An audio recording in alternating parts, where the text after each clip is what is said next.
7,000 మంది విద్యార్థులకు HIV positive. అవును, మీరు వింటుంది నిజమే. కర్ణాటకలో హెచ్ఐవి కల్లోలం సృష్టిస్తోంది.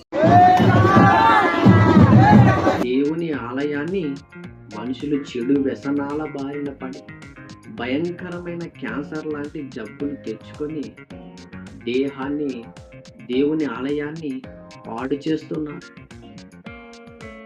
ఈ దేహము దేవుని ఆలయము, దీనిని పాడు చేయొద్దు అంటే మనుషులు చెప్తున్న సమాధానం, నా దేహము నా ఇష్టము అంటున్నాడు.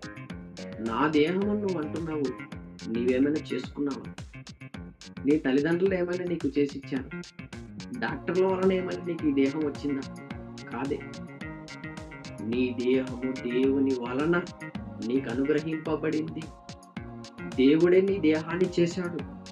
దానిని పాడు చేసే అధికారము ఎవ్వరికీ లేదు. కనుక ఆ దేహాన్ని దేవుని కోసం ఉపయోగించండి.